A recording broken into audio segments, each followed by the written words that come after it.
So I'll hear people say,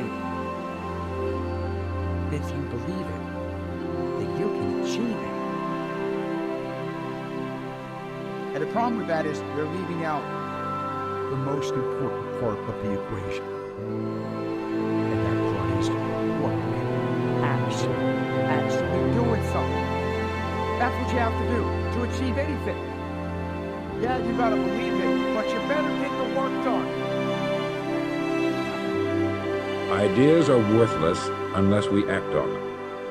I want you to write on a card what it is you want more than anything else. Make sure it's a single goal and clearly defined. You needn't show it to anyone, but carry it with you so that you can look at it several times a day.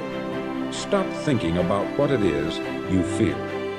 Don't concern yourself too much with how you're going to achieve your goal.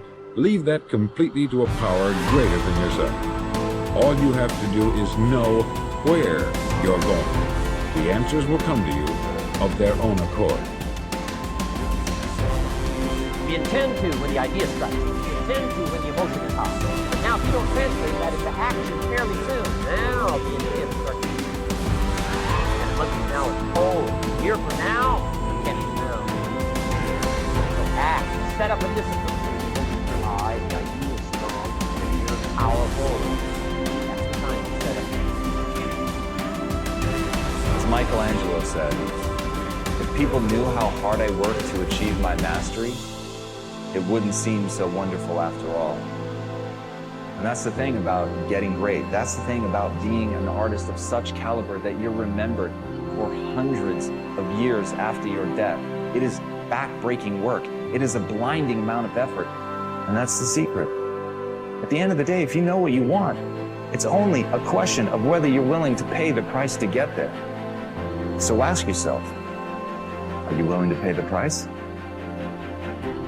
Listen to me, pound for pound, any agent in the room, pound for pound, motivational speaker, pound for pound, entrepreneur, pound for pound, athlete, pound for pound, weightlifter, pound for pound, whatever you do, I guarantee you, when you do it, nobody can do it like you do it. The problem is you don't hardly do it. You love sleep too much. You love that alcohol too much. You love that substance too much. You love that vice too much. There's something that you love more than yourself, than your dream, than your goal. You've got to get into the flow of action when you want something out of life. You've got to be willing to go into action. Don't wait around for things to be just right. Don't wait for things to be perfect. Don't wait for the ideal situation. It will never be ideal. Do what you can, where you are with what you have.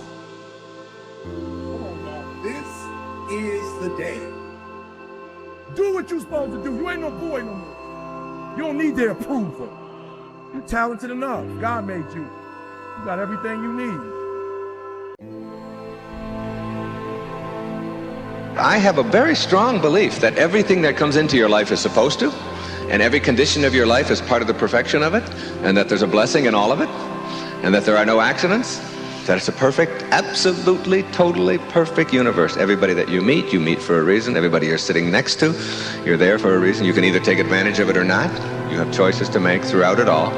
At the same moment, there's an opportunity in it, and I never look back with anything but gratitude for all that was handed to me, because I learned firsthand as a very young boy how to be self-reliant, how to take responsibility for myself, how not to blame other people for it, and to find something positive in it, and always did. So that little old lady who's driving in front of you at 20 miles an hour with the 1976 Cadillac, cream-colored, you all see her, she's everywhere. She got blue hair and she can hardly see over the steering wheel. And she signed an oath that she will drive aimlessly around, testing your ability to deal effectively with her. She's like a test. She's like a gift from God to test. And it's like once you stop being mad at her for being who she is and what she's about, when you stop the anger and the bitterness at who she is and understand that she's exactly where she's supposed to be. And she's there to teach you a very important lesson. Slow down.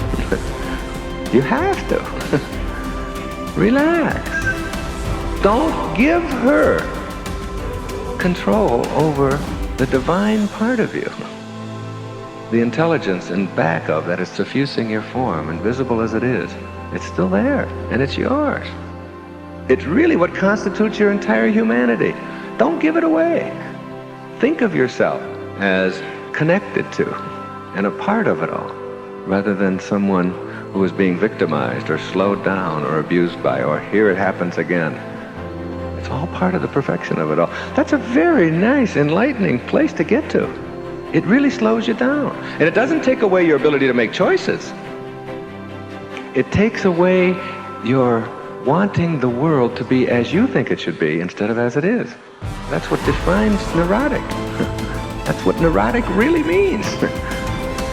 To be wanting the world to be as you are rather than as it is. And for you to process it exactly the way it is.